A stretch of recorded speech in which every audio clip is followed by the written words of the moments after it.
dhaggeeffattoota keenya. Egaa har'aas gabaasa addaa qabannee dhiyaanneerra. Gabaasni addaa har'aa qabannee dhiyaanne kuni hidhamtoota siyaasaa Oromoo yeroo ammaa kana nyaata lagatanirraa kan xiyyeeffatudha. Akka gabaasni nu ga'uu fi maatiin hidhamtoota siyaasaa kun himaa jiranitti haalli hidhamtoota siyaasaa Oromoo kana akka Baqqalaa Garbaa, Hamzaa Booranaa fi Jawaar Mahaammadiif warri kaanii haalli fayyaa isaanii hedduu haala sodaachisaa keessa akka jirudha kan nutti himamaati jiru. Egaa hidhamtoonni siyaasaa kun obbo Baqqalaa Garbaa, Hamzaa Booranaa, Jawaar Mahammadii fi warri kaan guyyaa arfaffaadhaaf nyaata lagataniitu jiru. Sababa kanaanii qaama isaanii irratti hedduu miidhaan akka mul'atudha kan achi nutti himaati jiran. Kaan isaanii qoricha fudhataati jiru. Nyaata nyaatanii qoricha immoo fudhachuu hin danda'an sun mataa isaatti gaaffii guddaadha. Nyaata yeroo nyaannetti qoricha fudhatan innis rakkina, yoo qoricha dhiisan immoo dhibeen isaanii yookiin wanti isaan ittiin dhukkubsataa jiranii kan yeroo namaan kenninedha. Kanaafi haalli jarri itti jiran hedduu sodaachisaa fi yaaddessaa akka ta'edha kan himamaati jiru. Haala kanarratti mari'achiisuudhaa fi Boontuu Baqqalaa karaa Skaayipiitiin qabannee dhiyaanneerra. Boontuu baga deebitee nagaadhaan dhufteen jedha. Galatoomii jani. Egaa har'i haalli mana hidhaa Qaallitti jiru hedduu sodaachisaa fi achisaa akka ta'edha. Gabaasa ammaan hoga'urraa kan hubataati jirru. Haal akkuma nama jedhee haalli har'a jiru baay'ee sodaachisaadha akka ta'edha. Mee maal nutti himtaati waan dhaqxee argitee fi maal nutti himta? Dhuguma jechaan olitti sodaachisaadha. Dajani ani waaree booda kana laaqana geessuu fi deemeen dhufe wanni ani arge garuu baay'ee na rifachiise. Isaan afran keessaa nama tokko qofatu gadi bahee na dubbisee warri kaan dhufanii nu dubbisuu hin dandeenye. Ganama Baqqalaatu dubbise maatiif nama achitti argame naan jedhanii. Waaree booda kana immoo Jawaar qofatu dhufee nu dubbise. Innu baay'ee laafee harkifachaadhuma dhufee na dubbise daqiiqaa 2-3 taatuuf. Warra obbo Baqqalaa Garbaas haa ta'u Hamzaa Booranaa akkasumas Jawaar ija keetiin argite gaalanni keessa jiru. Warra kaan waan namni isaan argisitti mirra haalli isaanii maal fakkaata? Mee bal'isiiti Jawaarumaa yeroo laaltu maal Jawaar yeroo biraas waan beektuu fi maal irraa argite haala isaanii sana mee namoota achitti hin argamne bal'isiiti nu ibsi. Jawaar yeroo kaan yeroo mana hidhaa deemnu kolfaa dhufee nu dubbisaa taphachaa dhufee haga biraa deemnutti nu wajjin kolfaa nu wajjin taphata. Har'a fuula guuree akkanatti nyaara badee argu kiyya kan baay'ee natti dhagahame baay'een gaddee. Siyaa'inni isaa durii sun hin jiru. Taphnis durii kolfi durii sun hin jiru. Laaffateera dadhabee harkifachaa miilaanuu lafarra harkifachaa dhufeetu na dubbisee baay'ee dhaabateeyyuu na wajjin hin haasofne daqiiqaa 2 yoo baay'ate daqiiqaa 3 ol hin haasofne baay'ee dadhabeera fuulli isaa addaateera baay'ee dadhabbii guddaatu irraa mul'ata. Ani egaa Jawaariin hin arge warra kaan ammoo dhufuu dadhabaniitu hafanii jechuudha. Hamzaan Baqqalaan Shamsaddiin lafaa kaanii dhufanii nama dubbisuu dadhabaniiti kan isaan hafanii jechuudha. Akkuma beekamu harri guyyaa arfaffaadha. Guyyaa 4 guutuu nyaata malee bishaan malee jiraatu jechuun tilmaamuun salphaadha nama tokkoof. Haala isaan keessa jiran kana namni dhaqeen argine iyyuu tilmaamuu hin danda'a. Guyyaa 4 nyaata malee taa'u jechuun hagam ulfaataa akka ta'e jechuudha. Kana keessaa immoo wanni gama mootummaatiin wanni fooyya'aa jiru hin jiru. Kun hunduu ta'eetu jiru guyyaa 4 guutuu calliseetuma isaan dhaggeeffachaa jira. Mootummaan calliseetuma isaan ilaalaa jira. Gaaffilee isaan kaasan keessaati gaaffii tokko qofa kan deebii argate innu ijoollee wayaa keeloo uffattee dhaddacha irratti argamuuf dhuftee achumaan poolisiin qabamtee hidhamte sana jechuudha. Kanaa achi gaaffiin isaanii deebi'aa argataa hin jiru. Hinumaa dhiphachaa ture dhufe mirgi isaan duraan qabanu amma xiqqaachaa dhufe. Fakkeenyaaf har'a yeroo an deemu bakka isaan itti sochii qaamaa ispoortii hojjetan bakka isaan itti kubbaa harkaa taphatan jira ture. Bakka saniiti wantoota ispoortii saniif fayyadu hunda irraa bubuqqisanii poolisiin dhufee irraa bubuqqisee fudhatee deemee jechuudha. Inumaa isuma dur qabanirraayyuu mirga dur qabanirraayyuu irraa hir'isaa dhufaa jiran guyyaa afran kana keessatti. Akkasuma bakka maatiin wajjin wal argu isaanii wajjin wal argu sababa COVID-19 jedhanii amma dhiyoo as wanna isaanii hojjetantu jira kan meetira 2 ol walirraa siksu jechuudha nama walirraa siksu. Amma namni bakka sana bakka hojjetame san dhaabatee wajjin haasa'u daqiiqaa 2 caalaa dhaabachuu hin danda'u. Maaliif aduun akka malee namatti ba'a. Isaan keessaa jiraatan iyyuu malee maatiin gaafa isaan dubbisuu deemu aduu san keessa daqiiqaa 2 daqiiqaa 3 ol dhaabachuu hin danda'u. Akka malee guba mataa aduurra jira waan ta'eef jechuudha naannoon sun. Kanaaf akkuma duraan qabanu suuta iyyuu irraa hir'isaa dhufan malee nyaata dhaabuu isaanii kanaan wanni fooyya'aa jiru hin jiru. Akkuma sila jedhee waan tokko qofa wanni fooyya'e.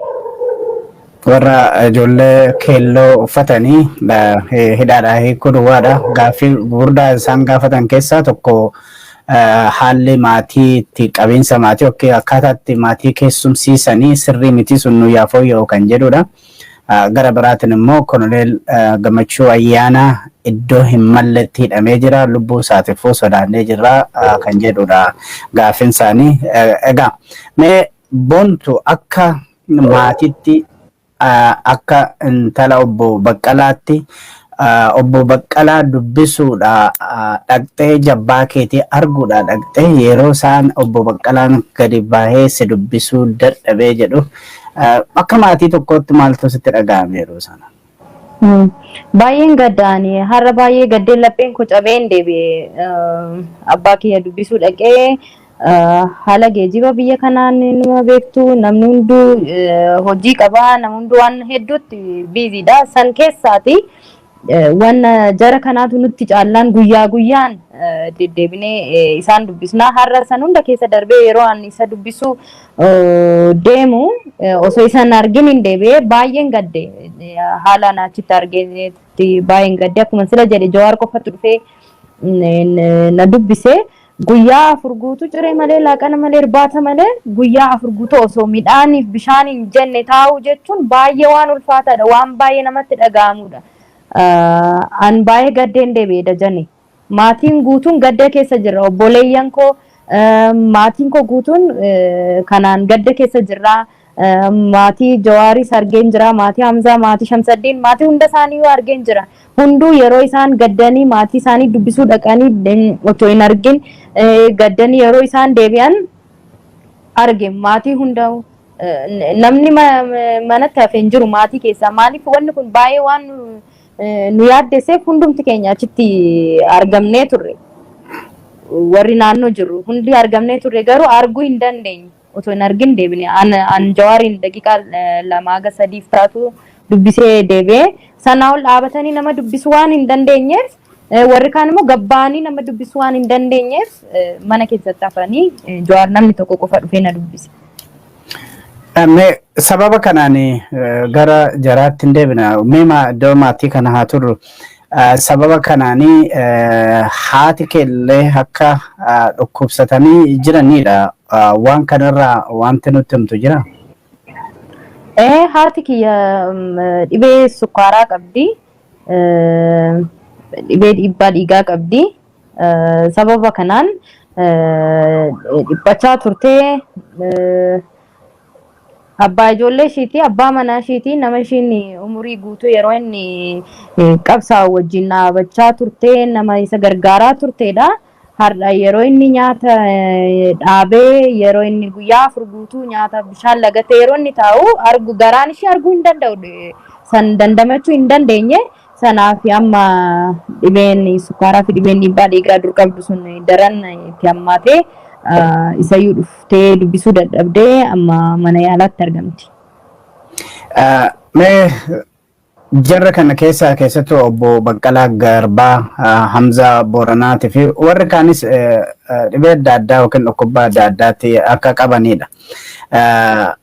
Mee kana nutti qoricha sana maal godhaati jiru sitti fakkaata gadi baanii si dubbisuu illee hin dandeenye. Mee maali kan isaan dhukkubu sana duubatti deebinee nu yaadachiisime? Hamzaa Booranaa dhibee dhiibbaa dhiigaa fi dhibee sukkaaraa qaba. Dawaa adda hin jenne hordofaa kan hin beeku ji'a jahan kana kan argaa jiru. Dawaa hordofaa. Shamsaddiin Xahaa ammoo Komishinii Poolisii Addis Ababaa Finfinneetti reebicha irra gaheen gurri isaa waan miidhameef mana yaalaatti deddeebi'aa jira. Hinumaayyuu baqaqsanii yaala baqaqsanii hodhuu fi akka inni beellama qabuun beekan. Sanaaf immoo haga sanitti dawaa hordofaa jira. Amma gaa jarri kun dawaa san fudhachaa jiranii haadhiisanii hin beeku. Baqqalaanis akkuma kana dhiibbaa dhiigaa qaba. Dawaa adda hin jenne hordofaa amma hordofaa jiranii haadhiisanii hin beeknu. Garuu namni osoo hin nyaatin dawaa liqamsa jechuun ni ulfaata. Akkasuma immoo dawaa sana addaan kutuunis baay'ee ulfaata. Lamaanuu balaa mataa isaatii qaba. Maal keessa akka jiran isaaniif rabbitu beeka. Nuyi ishuma isaan daqiiqaa tokko daqiiqaa lama gabbaanii nagaa nu gaafatanii nama achitti argame isaan dubbisuuf achitti argame hamilee isaaniif ta'uuf nama achitti argame akkanumatti geggeessuurra jedhanii ishuma isaan harkifatanii gabbaanii daqiiqaa tokko lamaaf nama dubbisanii deeman kana argina malee maal keessa oolanii akka isaan bulaa jiran hin beeknu. Wanna keessa isaanitti itti dhaga'amaa jiru hin beeknu. Sadarkaa dhukkubbii isaan keessa jiranii hin beeknu. Maatiin keenya maal keessa akka jiran hin beeknu. Dhagaa kabajamtoota daawwattoota keenyatiif dhaggeeffattoota keenya amma yeroo ammaa kana kan mari'ataa jirru intala obbo Baqqalaa Garbaa Boontuu Baqqalaa wajjiniini. Egaa akkuma beekamu hidhamtoonni siyaasaa Oromoo erga nyaata lagatanii har'a guyyaa arfaffaadha. Hedduun isaanii akka warri dhaqanii argan jedhanitti hedduu dadhabaniiru, miila ol kaasuu dadhabaniiru, fuulli isaanii akka jijjiiramedha. Egaa akkuma hamma Boontuun jettutti kan isaanii dhiibbaa dhibee dhiigatiin rakkataa akka jiranidha. Kaan isaanii immoo dhibee sukkaara jedhamu akka qabanidha. Shamsaddiin Xahaa sababa reebichaatiin gurri isaa miidhamee waan jiruuf kun hundumtuu qoricha barbaachisaa. Qoricha fudhachuudhaaf immoo nyaata nyaatuu barbaachisa. Jarri kun garuu guyyaa afurii fi lagannaa nyaatarra jiru lubbuu isaanitti murteessanii. Mee Boontuugaa yeroo dhattee akkanatti jarri kun akkumatti jettu fuulli isaanii diimatee xolaganii miila lafarraa amma jawaaree yeroo kan faana hin taphataa har'a hin dadhabee miila lafarraa harkisaa yeroo jettu kan argitu kana gaafin isaan gaafatan illee yoo deebi'uu baate qaamni dhimmi isaa laalu suni yoo laalchatti kennuu baate yeroo laaltuu gaddarraan kan ka'e akka nyaata nyaataniif wanti gaafatte jira. Deebiin isaan kennanoo jira. Mootummaan isin dhagaa hin jiru maal yaadaa jirtu jedheen gaafadhaanii. Jarri kun qabsaa'ota umuriidhaanis hangafoota kiyya kan abbaa kiyya namoota abbaa kiyya maleeyyuu abbaa kiyya warra ta'uu danda'anidha warri kaanis. Kanaaf dhiibbaa irratti gochuu hin danda'u, gorsuu hin danda'u. Gama kiyyaan garuu maal yaadaa jirtu jedhee gaafadheen jira. Haga gaaffiin keenya deebi'utti nuyi boodatti hin deebinu. Lubbuu keenyatti murteessinee jirra. Wanni duubatti nu deebisu hin jirudha. Gaaffii deebii Jawaar har'a naa kenna. Gaaffiileen keenya deebi'aa hin jiranii. Mootummaan gurra kennee gaaffii nuyi gaafanne deebisuu irraa inumaa mirga qabnu yoo as keessatti nurraa xiqqeessaa dhufanii kanaafuu haga gaaffiin keenya deebi'utti yoo du'allee taate gammachuudhaan simanna malee boodatti hin deebinuu jedhan. Mega atakka nama dhimma kana tidheenyaan hordofuutti boontu abbaa keetii jira akkasumas hiriyoota abbaa keetii jira yeroo dheeraadhaaf mana hidhaa kanatti deddeebi'aati jirtu. Gama tokkoon wanti jedhamaa jiru dhaabbilee siyaasaa Oromoo keessa namoota hojjetanii yookiin immoo warra hoogganaa siyaasaa kana gama Oromootiin bifa kanaan gaafii isaan kaasaniif deebiin dhabame mana hidhaatti yeroo gidiramaa jiranii lubbuun isaanii haala sodaachisaarra yeroo jirutti warri kaan garuu akka fedhanitti waan barbaadan hojjetaa jiru keessattuu filannoo irratti hirmaachuudhaan kan jedhutu jira. Loogiin akkasii kun jiraachuu yeroo dhageessu akka intala nama abbaan irraa hidhame tokkotti maaltu sitti dhagahama? Baay'ee nama gaddisiisa. Biyya kana keessatti loogiin jiru garaagarummaan jiru amma kan tilmaamamu kan beeknu nutti ta'eera.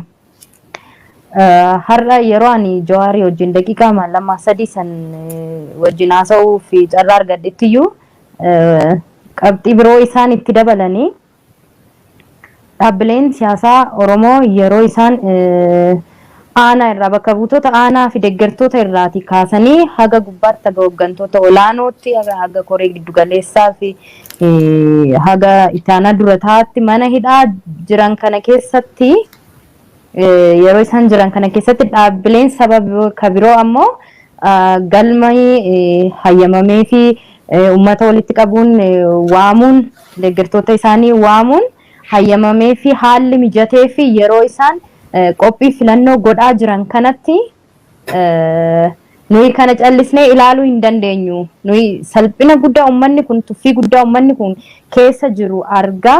Namoota uummanni kun borna hoogganuu bakka na bu'u jedhu hundi sassaabamanii yeroo isaan mana hidhaatti galanii jiran kanatti nuyi kana ilaalaa garaa keenya guuttannee jiraachuu hin dandeenyu naan jedhe Jawaar. Ati gama keetini yeroo Jawaar fa'aa Baqqalaa fa'aa Hamzaa Booranaa Shamsaddiin Xahaa dhimma uummataatii fi kan hidhamanii achitti dararamaa jirani yeroo ammaa kana akkuma dubbataa turre haalli isaan keessa jiran hedduu yaachisaa fi sodaachisaa ta'uudha guyyaa afurii nyaata malee turuudhaan kan ka'e kanaaf keessattuu ogeeyyota fayyaa abbootii gadaa jaarsolee biyyaa walumaa galatti uummata Oromootiin maal jetta boontuu carraa kanatti fayyadame?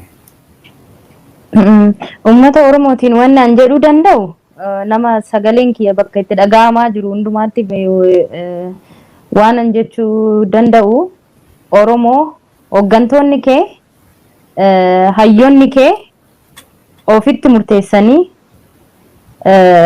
of dararanii saba keenya garaan keenya saba keenya nutti hin caalu jedhanii yeroo isaan of dararaa jiran kana ummanni kun callisee ilaalataanaan boru hooggantoota isaa kana dhabuuf deema. Guyyaota muraasa booda hooggantoota isaa dhabuuf deemaa jira. Oromtichi na dhagaa jirtu Oromtitti na dhagaa jirtu wanni aan dubbachuu danda'u yeroo kanatti hooggantoota kee dhabuuf deemaa jirta. Yeroo kana ni callisna taanaan wanta deemaa jiru kana callisnee ilaalla taanaan hooggantoota keenya boru namoota bakka nu bu'u jechuu dandeenyu dhabuuf deemaa jirra dhabaa jirra jechuudha. Sakandiif daqiiqaan dabalamaa jiru isaan irratti du'a baatee itti adeemaa jira. Kun haa beekamu jechuun barbaada. Haa ta'u egaa boontuu Baqqalaa har'a haalli ati keessa jirtu walumaa galatti maatiin keessa jiru haala hamaa keessa akka jiru nan beeka.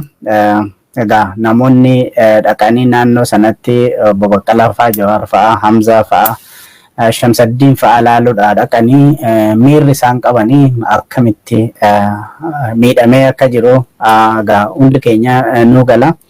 Mee wanti na hafe jettu carraa kanatti fayyadamuudhaan boontuu wanti hafe uummanni keenyas beekutu irra jiraata akkasumas immoo akka maatittis dabarfachuun barbaada wanti jettu yoo jiraate itti dabaleeti kan hafe immoo yeroo yerootti hordofnee kan gabaasnu ta'a. Kan maatii kootii kan amma kan abbaa koo dabalatee kan leencota mana hidhaa mana jaaffaa jiran kana akkuma sila ibsuuf yaaleedha. Haalli isaanii baay'ee sadarkaa sodaachisaa irra jira.